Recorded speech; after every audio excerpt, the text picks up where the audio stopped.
डिवाइडेशन होता है दो भागों। ये सुपर कॉन्टिनेंट का नाम था पेंजिया। पेंजिया दो भागों में बढ़ता है।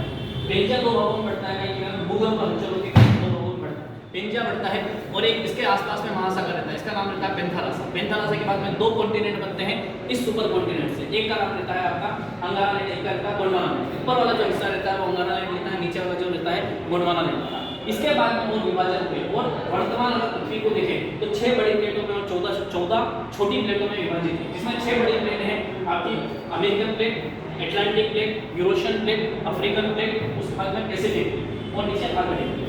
इतनी प्लेटों में विभाजित है। ठीक है, अगर आप वर्तमान स्वरूप देखो जितने भी महासागर और महाद्वीप है ये सारे कार्यक्रम बसे होते हैं इसी में। जैसे ये पूरा अमेरिका अमेरिकन प्लेट में, ये अटलांटिक महासागर अटलांटिक प्लेट में, ये यूरोप और एशिया यूरेशियन प्लेट में, ये अफ्रीका अफ्रीकन प्लेट में, और अपने इंडिया वाला हिस्सा देखेंगे तो इंडो ऑस्ट्रेलियन प्लेट में पड़ता है, नीचे अंटार्कटिका प्लेट में। ठीक है, उसके बाद में क्या देखा आपने हिमालय। अपने इंडियन जियोग्राफी पढ़े तो इंडियन जियोग्राफी में सबसे पहले आपने देखा क्या देखा हिमालय। जहाँ पर हिमालय खड़ा वहाँ पे पहले क्या खड़ा हुआ था, क्या खड़ा हुआ था, पहले खड़ा था तेतीस सागर। क्या खड़ा था, तेतीस सागर। तेतीस सागर में आपने देखा कि तेतीस सागर के तेतीस सागर के जो समुद्र, तेतीस सागर की कुछ पूर्ववर्ती नदियां थी, पूर्ववर्ती नदियां अपने यहाँ के गाद लेकर आई, अपर्दन क्या वहाँ लेकर निक्षेपण लगी। उसके बाद में क्या हुआ कि अफ्रीका से एक भाग अलग हुआ और ये किधर की ओर चला, इंडिया की। जब ये एशिया के साथ में टकरा है तो यहाँ पर एक बड़ी पर्वतमाला का निर्माण हुआ। इस बड़ी पर्वतमाला का निर्माण 4 चरणों में हुआ था, इसलिए हिमालय के चार चरणों को देखने को मिलते हैं। सबसे पहला रहता है आपका ट्रांस हिमालय के कितने भाग हैं, 4। काराकोरम, लद्दाख, जासर। कितने भाग हैं, काराकोरम, लद्दाख, जासर। 4 श्रेणी है, काराकोरम, लद्दाख, जासर। काराकोरम, लद्दाख, जासर। इसके बाद में अगर हम देखेंगे तो फिर नीचे बढ़ता है बृहद हिमालय। क्या बोलता है, बृहद हिमालय को बोलते हैं, अपने आंतरिक हिमालय को बोलते हैं, हिमालय। उसके बाद में पड़ता है लघु या मध्य हिमालय के बाद में पड़ता है आपका शिवालिक को 5 भागों में बांटा गया है। कौन कौन से, इसको बांटा गया पीरपंजाल, धौलाधर, नागटिब्बा, मसूरी, नागटिब्बा और महाबल। 5 श्रेणियों में इसको बांटा गया। ठीक है, हिमालय को अगर देखें तो हिमालय की कुल विस्तार 2500 किलोमीटर। कितना है, 2500 किलोमीटर। ठीक है, सबसे ऊपर रहता है ट्रांस हिमालय। ट्रांस हिमालय इसलिए बोला जाता है कि ये तिब्बत में अवस्थित होने के कारण इसको क्या बोलते हैं, ट्रांस हिमालय। उसके बाद में इसकी तीन श्रृंखला है, काराकोरम, लद्दाख, जासर। काराकोरम पर भारत की सबसे ऊंची चोटी केटू गार्डन स्थित, इसी पर यहाँ पे K4 ग्लेशियर रूम को इसको नाम से जाना जाता है। उसके बाद में लद्दाख श्रेणी में अराकाकोसी पर्वतमाला है जो विश्व की सबसे खड़े रहने वाली चोटी। उसके बाद में अपने नीचे देखेंगे तो इसके लद्दाख और जासकर श्रेणी के बस बीच से जाती है सिंधु नदी के किनारे बसा हुआ है लेह नदी। क्या बसा हुआ है, सिंधु। लद्दाख और जासकर के मध्य से जाती है आपकी कौन सी नदी, सिंधु नदी के किनारे कौन सा नदी बसा हुआ है, लेह के बाद में अगर आप देखेंगे तो कौन सा हिमालय स्टार्ट हो जाता है, बृहद हिमालय की सबसे पश्चिमी चोटी आ जाती है नंगा, सबसे पूर्वी चोटी हो जाती है नामचंद्र। उसके बाद में अगर अपने आगे देखेंगे तो 5 अलग अलग चोटियां पड़ती है। कौन कौन सी, गंगोत्री, यमुनोत्री, केदारनाथ, बद्रीनाथ और त्रिशूल। लेकिन उससे पहले 3 चोटियां और पड़ती है। 3 चोटियां कौन सी पड़ती है, बंदरपुर, कामेट और नंदा देवी। बंदरपुर, कामेट और नंदा देवी। ये तीनों चोटियां जो है उत्तराखंड की प्रमुख चोटियां। नंदा देवी उत्तराखंड की सबसे ऊंची चोटी। उसके और आगे जाएंगे तो नेपाल में हिमालय की अलग अलग चोटियां पड़ती है। तो पश्चिम से पूर्व में उसका क्रम क्या है, अन्नपूर्णा, फिर अन्नपूर्णा, धौलागिरी, मसूरी, फिर मसूरी के बाद मसालों के बाद में गोरिशम के बाद माउंट के बाद में मकालू के बाद में कंचनजंगा एक्सप्रेस। सबसे लास्ट में कौन सी आ जाएगी आपकी, कंचनजंगा कहाँ पड़ती है, नेपाल और भारत की सीमा पे। कहाँ पड़ती है, नेपाल और भारत की सीमा, जो कि सिक्किम, यहाँ पे सिक्किम है अपना, सिक्किम और नेपाल के बॉर्डर पे क्या पड़ती है आपकी, कंचनजंगा। ये भारत में स्थित भारत की सबसे ऊंची चोटी है। और जो केटू गार्डन स्थित है वो भारत की सबसे ऊंची चोटी है, लेकिन वो का हिस्सा है पीओके, पाकिस्तान ऑक्यूपाइड कश्मीर का हिस्सा। किसका हिस्सा है, पाकिस्तान ऑक्यूपाइड कश्मीर। उसके बाद में कौन पड़ता है, बृहद हिमालय की हाइट 6000 मीटर। कितनी है, 6000 मीटर होने के कारण यहाँ पे किसी प्रकार की वनस्पतियाँ नहीं पाई, क्योंकि 4400 मीटर से ऊपर क्षोभ मंडल में क्या पाई जाती है, आपकी हिमरेखा पाई जाती है। इसलिए वहाँ पे किसी प्रकार की वनस्पति या जीव जंतु क्या नहीं कर सकते, वहाँ पे जी नहीं सकते। उसके बाद में पाई जाती है आपकी कौन सी, लघु या मध्य हिमालय या मिडिल हिमालय कहा जाता है। मिडिल हिमालय में क्या है, इसकी एवरेज हाइट जो है 3700 मीटर से लेके 4500 मीटर तक, 3700 मीटर से लेके 4500 मीटर से लेके 4500 मीटर तक है। इसलिए यहाँ पर वनस्पतियाँ पाई जाती है। और यहाँ पे कोणधारी वनस्पतियाँ पाई जाती है। क्या पाई जाती है, कोणधारी वनस्पतियाँ पाई जाती है। उसके अलावा यहाँ पे घास के मैदान पाए जाते हैं। क्या पाए जाते हैं, घास के मैदान पाए जाते हैं। ठीक है, घास के मैदान, कुछ फेमस घास के मैदान है। फेमस घास के मैदान यानी मर्ग। क्या पाए जाते हैं? मर्ग पाए जाते हैं, पयार पाए जाते हैं और डून पाए जाते हैं। सबसे फेमस मर्ग है सोनमर्ग और गुलमर्ग। सबसे फेमस मर्ग सोनमर्ग और गुलमर्ग। और सबसे फेमस दून है देहरादून। कौन सा है? देहरादून। ठीक है, उसके आगे और आगे जाएंगे उत्तर प्रदेश वाले क्षेत्रों में तो इसमें पयार के नाम से जाना जाता है। किसके नाम से? पयार। किसके नाम से जाना जाएगा? पयार के नाम से इसको क्या जाना जाता है? उसके बाद में शिवालिक श्रेणी। शिवालिक श्रेणी में क्या आ जाएगा आपका? शिवालिक श्रेणी को 5 भागों में बांटा गया है। शिवालिक श्रेणी एक क्रमबद्ध पट्टी के रूप में ना होकर क्या है, टूटी फूटी अवस्थाओं में या फिर अपने बिल्कुल युवा अवस्था में अभी नया भाग बन रहा है। किसका बनता है? इस शिवालिक श्रेणी का। तो शिवालिक श्रेणी को 5 भागों में बांटा गया है। सबसे पहले है पीरपंजा, फिर है दौलत, फिर है मसूरी के बाद में नागरिक और मावा। पीरपंजा, धौलाधर, मसूरी, नागरिक, मावा। पीरपंजा, धौलाधर, मसूरी, नागरिक, मावा। ये केवल सिक्किम तक ही है। सिक्किम के बाद में जो हिमालय का विस्तार है उसको पूर्वांचल की पहाड़ियों के नाम से जाना जाता है। किसके नाम से? पूर्वांचल की पहाड़ियों के नाम से। पूर्वांचल की पहाड़ियों में हमने देखा था, क्या देखा था? पूर्वांचल की पहाड़ियों में हमने कुछ पहाड़ियां देखी। क्या देखी थी? दफला, मिरी, अबोर, मिशिपी, पटकाईगुम, नाकागुम, मिजो, त्रिपुर। ये का हिस्सा है, ये भी हिमालय का ही हिस्सा है। उसके अलावा मैंने क्या देखा था? पूर्वोत्तर में और कुछ प्रमुख पहाड़ियां हैं। कौन कौन सी है? जैसे गारो, खासी, जयंत। गारो, खासी, जयंत हिमालय का हिस्सा नहीं है। ये क्या हिस्सा है? शिलांग के पठार का हिस्सा। क्या हिस्सा है? शिलांग के पठार। गारो, खासी, जयंत। खासी पर्वत की सबसे ऊंची चोटी है नौकरेक। नौकरेक जो है पूरे पूर्वोत्तर भारत की क्या है? सबसे ऊंची चोटी। ठीक है, उसके बाद में देखेंगे अपने मिकिर और रेंगमा। मिकिर और रेंगमा जो है असम में अवस्थित पहाड़ियां। असम में अवस्थित पहाड़। असम में अवस्थित क्या है?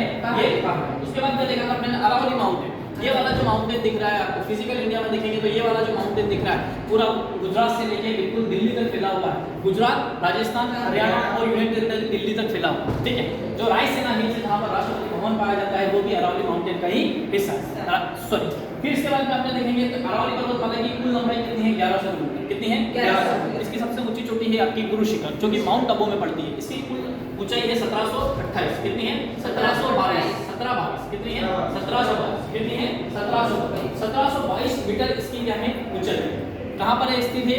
माउंट अबू। कहां पे अवस्थित है? माउंट अबू। कहां पे अवस्थित है? माउंट अबू। यहां पे राजा भीमन शाह के द्वारा बनाया गया जैन मंदिर है जिसको दिलवाड़ा मंदिर के नाम से भी जाना जाता है। किसके नाम से जाना जाता है? दिलवाड़ा मंदिर के नाम से जाना जाता है। ये विश्व की सबसे प्राचीनतम पर्वतमाला में से है, लेकिन इसका अभी अवशिष्ट भाग ही बचा है, इसलिए अभी वर्तमान में इसे अवशिष्ट पर्वतमाला कहा जाता है। क्या कहा जाता है? अवशिष्ट पर्वतमाला कहा जाता है।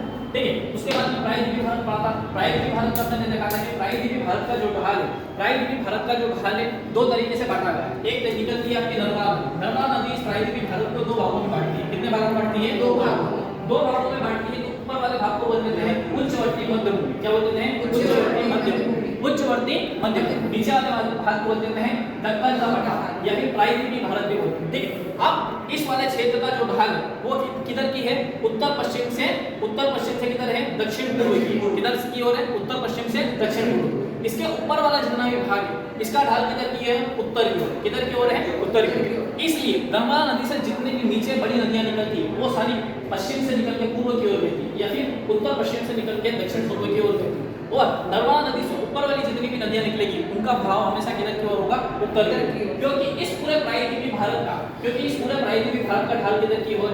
दक्षिण पश्चिम सॉरी उत्तर पश्चिम से दक्षिण पूर्व। और यहाँ पे मध्यवर्ती उच्च भूमि का ढाल किधर की ओर है? उधर की। किधर की ओर है? उत्तर की। ठीक है, उसके बाद में मैंने पढ़ा था पठारों। पठारों में क्या पढ़ा था मैंने? सबसे पहले आपने पढ़ा था मालवा का। क्या पढ़ा था? मालवा। क्या पढ़ा था? मालवा का। मालवा के पठार के बाद में आपने पढ़ा था बुंदेलखंड का। क्या पढ़ा था? बुंदेलखंड। बुंदेलखंड के पठार के बाद में आपने पढ़ा था बघेलखंड का। क्या पढ़ा था? बघेलखंड। क्या पढ़ा था? बघेलखंड। बघेलखंड के पठार के बाद में पढ़ा था आपने रीवा पठार। क्या पढ़ा था? रीवा पठार। क्या पढ़ा था? रीवा पठार। ठीक, उसके बाद में आपने पढ़ा था क्या? छोटा नागपुर का। क्या पढ़ा था? छोटा नागपुर। क्या पढ़ा था? छोटा नागपुर का। उसके बाद में आपने क्या पढ़ा था? छत्तीसगढ़ का पठार। क्या पढ़ा था? छत्तीसगढ़। उसके बाद में क्या पढ़ा था आपने? दंडकारण्य का। क्या पढ़ा था? दंडकारण्य। क्या पढ़ा था? दंडकारण्य। उसी के बाद में आपने यहाँ पे पढ़ा था तेलंगाना का पठार। क्या पढ़ा था? तेलंगाना। क्या पढ़ा था? तेलंगाना। उसी के बाद में आपने अगर नीचे देखेंगे तो यहाँ पे इस वाले पूरे महाराष्ट्र वाले हिस्से में क्या पढ़ा था आपने? पूरा दक्कन का पठार। क्या पढ़ा था? दक्कन का पठार। इसी के बाद में और नीचे आएंगे यहाँ पे पढ़ा था मैसूर का पठार। क्या पढ़ा था? मैसूर का पठार। मालवा के पठार की फेमस नदी कौन सी थी? चंबल। कौन सी नदी थी? चंबल। ये गाय के लिए फेमस थी बीहड़ बनाने की। गाय के लिए फेमस थी बीहड़। ये अपने बेडलैंड ट्रोपोलॉजी के लिए फेमस थी। गाय के लिए बेडलैंड ट्रोपोलॉजी के लिए फेमस थी। इसकी सबसे सिगा। कौन सी थी? सिगा। कौन सी थी? सिगा। जिसकी लंबाई कितनी? 881। कितनी है? 881। ठीक है, ये मध्य प्रदेश, ये अरावली पर्वतमाला के पूर्व में अवस्थित है या फिर दक्षिण पूर्व में अवस्थित है। अरावली पर्वतमाला के पूर्व में या दक्षिण पूर्व में अवस्थित है। ऊपर वाला देखेंगे तो बुंदेलखंड का पठार, बुंदेलखंड का पठार लगभग उत्तर प्रदेश और मध्य प्रदेश की लगभग यहाँ पर पड़ता है। अभी नया यहाँ पे बना है बुंदेलखंड एक्सप्रेस, जिसका हाल ही में प्रधानमंत्री नरेंद्र मोदी ने उद्घाटन किया अभी 2-4 दिन पहले। ठीक है, उसके बाद में नीचे देखेंगे तो रीवा पन्ना का पठार पड़ता है। इस रीवा पन्ना के पठार में से जो पन्ना है, वहां से पन्ना से क्या निकलता है? आपका हीरा निकलता है। क्या निकलता है? हीरा निकलता है। इस बुंदेलखंड में एक प्रकार की नीश पाई जाती है, जो विश्व की सबसे प्राचीनतम नीश है। नीश एक प्रकार की चट्टान होती है। क्या होती है? चट्टान। तो विश्व की सबसे प्राचीनतम चट्टान, जिसको नीश चट्टान के नाम से जाना जाता है, वो कहाँ पे है? बुंदेलखंड। ठीक है, कहाँ पे है? बुंदेलखंड। उसके बाद में बघेलखंड का पठार, बघेलखंड का पठार कौन सा पठार है? बघेलखंड। बघेलखंड का पठार मध्य प्रदेश और छत्तीसगढ़ की सीमा पे पड़ता है। कहाँ पे पड़ता है? मध्य प्रदेश एवं छत्तीसगढ़ की सीमा। ठीक है, फिर पड़ता है छोटा नागपुर का पठार। छोटा नागपुर का पठार को भारत का रूट प्रदेश बोला जाता है। क्या बोला जाता है? भारत का रूट प्रदेश। वास्तविक रूट प्रदेश जो पड़ता है जर्मनी में पड़ता है। रूट प्रदेश वह क्षेत्र है जहाँ पर कोयला बहुत ज्यादा मात्रा में निकलता है। क्या निकलता है? कोयला बहुत ज्यादा मात्रा में निकलता है। ठीक उसी प्रकार से जैसे जर्मनी के रूट क्षेत्र में कोयला बहुत ज्यादा मात्रा में निकलता है, उसी प्रकार से भारत के छोटा नागपुर के पठार में भी क्या निकलता है? कोयला बहुत ज्यादा मात्रा में निकलता है। इसलिए इसे भारत का रूट प्रदेश कहा जाता है। क्या कहा जाता है? भारत का रूट प्रदेश कहा जाता है। इसको कहा जाता है छोटा नागपुर के पठार से। दामोदर नदी छोटा नागपुर के पठार को 2 भागों में बांट देती है। कितने भागों में बांट देती है? 2 भागों में। ऊपर वाले भाग को बोलते हैं हजारीबाग का पठार, नीचे वाले भाग को बोलते हैं क्या? रांची का। क्या बोलते हैं? रांची का। क्या बोलते हैं? रांची का। ठीक इसके ऊपर पड़ती है आपके राजमहल की पहाड़ी। क्या पड़ती है? राजमहल की पहाड़ी। ठीक इसके ऊपर क्या पड़ती है? राजमहल की पहाड़ी। फिर थोड़ा इधर आएंगे तो इधर पड़ता है आपके कौन सा पठार? शिलांग का पठार। इधर कौन सा पड़ता है? शिलांग का पठार। इसी शिलांग के पठार का हिस्सा है गारो, खासी, जैन। इसी शिलांग के पठार का हिस्सा है गारो, खासी, जैन। ठीक है, उसके अलावा अगर आपने देखेंगे तो यहाँ पे पड़ता है आपका कौन सा? छोटा नागपुर का पठार। और यहाँ पे पड़ता है आपका शिलांग का पठार। यहाँ पे शिलांग का पठार पड़ता है और ये पूरा बांग्लादेश वाला जो क्षेत्र है, ये बांग्लादेश वाले क्षेत्र नीचे धंस गया। क्या हो गया? ये नीचे धंस गया। इसी कारण से ये वाला क्षेत्र को कहा जाता है राजमहल गारो के। राजमहल गारो के, या इसको एक और नाम से जाना जाता है मालदा। इस नाम से जाना जाता है मालदा। गारो गेप या राजमहल, गारो गेप या मालदा, गारो गेप या राजमहल, सॉरी गारो गेप या राजमहल, राजमहल, गारो गेप या मालदा गेप, इसको नाम से जाना जाता है। ठीक है, और आगे आएंगे फिर तो ये वाला जो पूरा क्षेत्र पड़ता है, ये वाला जो पूरा क्षेत्र पड़ता है आपका, ये वाला है आपका क्या नाम है इसका? दक्कन का पठार। दक्कन के पठार में प्रायतः काली मिट्टी पाई जाती है, इसलिए यहाँ पे कपास की खेती बहुत ज्यादा मात्रा में होती है। ठीक है, उसके बाद में अगर आप नीचे जाओगे तो यहाँ पे पड़ता है आपका मैसूर का पठार। मैसूर का पठार मुख्य रूप से कर्नाटक वाले क्षेत्र में पड़ता है। ठीक है, कर्नाटक वाले क्षेत्र में पड़ता है तो यहाँ पे बाबू बुदान की पहाड़ियां पाई जाती है। क्या पाई जाती है? बाबू बुदान की पहाड़ियां। बाबू बुदान की पहाड़ियां पाई जाती हैं, खनिज की दृष्टि से महत्वपूर्ण है। क्या है ये? खनिज की दृष्टि से महत्वपूर्ण है। मतलब यहाँ पे लोहा, तांबा, सोना, चांदी वगैरह यहाँ से निकलता है। ठीक है, और यहाँ से क्या निकलता है? कोयला। यहाँ से क्या निकलता है? कोयला। यहाँ से क्या निकलता है? कोयला। यहाँ से क्या निकलता है? खनिज। क्या निकलता है? खनिज पदार्थ निकलता है। ठीक है, इतना क्लियर है। उसके बाद में आपने क्या देखा था? उसके बाद में देखा था आपने पश्चिमी घाट पर्वतमाला और पूर्वी घाट पर्वतमाला। पश्चिमी घाट पर्वतमाला एक प्रकार की पर्वतमाला ना होकर एक प्रकार का क्या है? कका। क्या है? कका। जब अफ्रीका से अलग भारत हो रहा था, उस अफ्रीका से भारत के अलग होने के क्रम में ये एक पश्चिमी घाट पर्वतमाला का क्या हुआ? निर्माण। क्या का निर्माण हुआ? पश्चिमी घाट पर्वतमाला का। पश्चिमी घाट पर्वतमाला को एक पर्वतमाला के तौर पे देखना है तो आपको पश्चिमी तटीय मैदान से देखना पड़ेगा। ठीक उसी प्रकार को आप पूर्वी घाटी पर्वतमाला को आपको देखना है तो इसको पूर्वी तटीय मैदान से देखना पड़ेगा, तब जाके आपको क्या दिखेगी? ये पर्वतमाला दिखेगी। बाकी ये वाला क्षेत्र इसके वेस्ट, पूर्वी घाट पर्वतमाला के वेस्ट साइड से देखोगे तो ये एक प्रकार का आपको पठार दिखेगा। इसी प्रकार से पश्चिमी घाट पर्वतमाला को आप पूर्वी साइड से देखोगे तो ये एक प्रकार का क्या दिखेगा आपको? ये भी आपको एक प्रकार का क्या दिखेगा? पठार।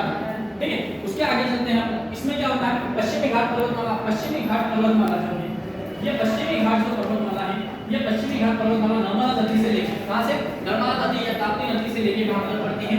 आपकी नीलगिरी हिल्स तक पड़ती है। कहां तक पड़ती है? नीलगिरी हिल्स तक पड़ती है। उसी प्रकार से अगर आप चल देंगे पूर्वी घाट पर्वतमाला, तो पूर्वी घाट पर्वतमाला कहां से पड़ती है आपकी?